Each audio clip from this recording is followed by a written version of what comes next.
Oke guys, Assalamualaikum warahmatullahi wabarakatuh. Jumpa lagi bersama saya. Ya, saya sering ditanyakan ya tentang berapa lama sih sertifikat ISO itu berlaku. Jawaban sederhananya dan singkatnya adalah sertifikat ISO setelah dikeluarkan itu berlaku selama 3 tahun. Tapi tidak hanya itu saja, ada beberapa hal yang kita harus perhatikan karena kita akan diuji keefektifan ISO kita setelah dalam 3 tahun itu. Nah, dalam 3 tahun itu setelah sertifikat keluar di tahun ke-0, setiap tahunnya nanti ada yang namanya audit ulang. Nah, audit ulang itu namanya audit surveillance gitu. Nah, jadi inti dari surveillance itu adalah untuk menguji gimana sih penerapan ISO kamu di tahun kedua. Nah, terus di tahun selanjutnya lagi akan ada surveillance ulang, dan di tahun ketiga lah dari sertifikat itu terbit akan dilaksanakan namanya resertifikasi. Nah, untuk proses surveillance itu sendiri berbeda dengan inisial sertifikasi, di mana kalau kita tahu di initial audit maksudnya itu tuh kita dapat mendes yang lumayan banyak ya. Nah, contohnya nih kalau di apa namanya, saya tulis di sini di initial certification atau audit tahun ke-0 ya. Itu kita dapat mendesnya atau dapat hari auditnya biasanya 4 sampai 5 hari ya. 4 sampai 5 hari. Nah, kalau di surveillance itu biasanya 50% dari mendes. Artinya apa? Kita akan dicek 50% dari audit pertama ini gitu.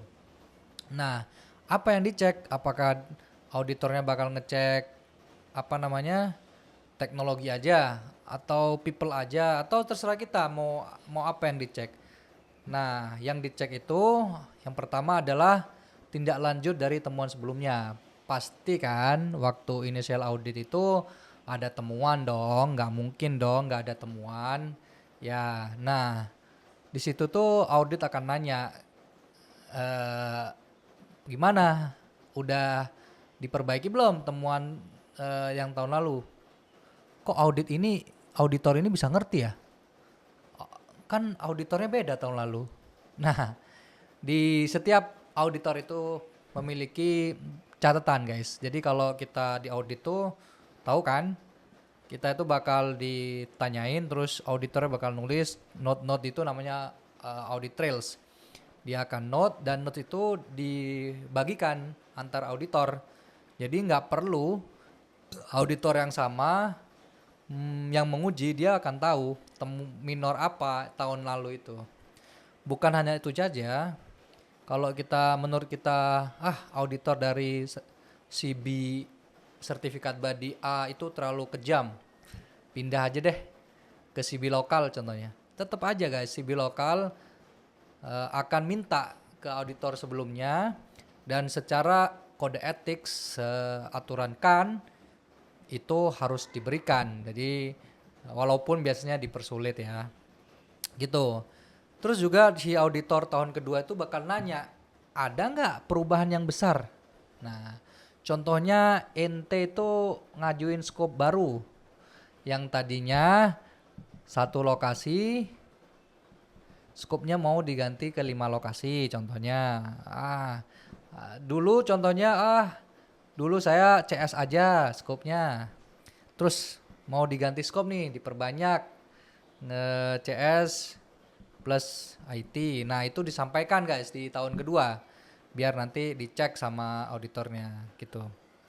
Nah, eh, juga pastinya dicek juga kontrol-kontrol dalam aneks itu dicek juga. Nah, tergantung auditornya. Nantinya pastinya kita akan mengacu seperti biasa kepada yang namanya apa? Kepada yang namanya audit plan. Nah, biasanya audit plan itu dikeluarkan 1 minggu sebelum audit. Nah, pertanyaannya adalah gimana kalau saya memiliki temuan, apakah langsung disuspend sertifikatnya? Atau kalau di audit surveillance itu kita nggak menjalankan nih apa yang kita sudah jalankan di tahun kemarin. Nah, iya, jadi yang pertama adalah yang perlu kita tahu ketika surveillance itu, kalau ada minor yang belum ditutup saat audit tahun pertama, itu minor itu bisa jadi major. Nah, artinya jika major, auditor berhak untuk menunda audit atau menstop audit itu untuk menunggu kita menjadwalkan ulang audit lanjutan. Dia akan ngomong, enggak deh, kamu belum nerapin yang minor kemarin. Itu temuannya, guys. Nah, ketika NC atau non conformity atau temuan, bisa saja sertifikat itu suspend. Atau juga kalau suspend terus tetap dia nggak mau merubah atau perusahaannya udah mati, dia bisa kena yang sanksi withdrawn. Nah, ini semua bisa terjadi jika kita tidak melakukannya.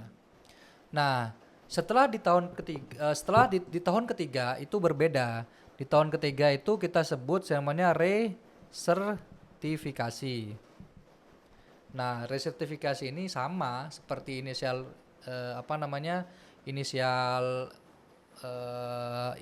audit.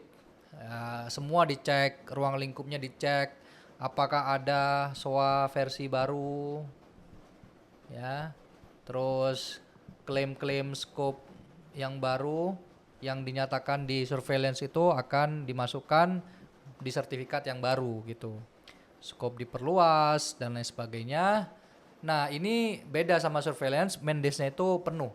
Tapi kita harus tahu nih, kalau di sertifikat awal, inisial, bedanya apa nih dengan initial certification?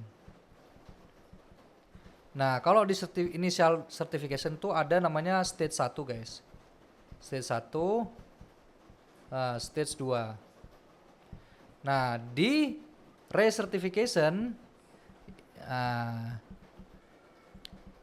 itu langsung stage 2. Jadi tidak ada audit dokumen review. Apa dampaknya? Dampaknya kalau di sini kita dapat mendes 5 hari audit, di sini kita dikurangi 1, berarti 4 hari audit gitu.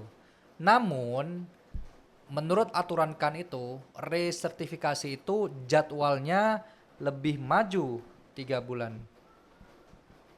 Contohnya, kalau kita biasa surveillance di Desember, nah contohnya nih, inisial auditnya Desember. Terus surveillance tahun kedua Desember lagi.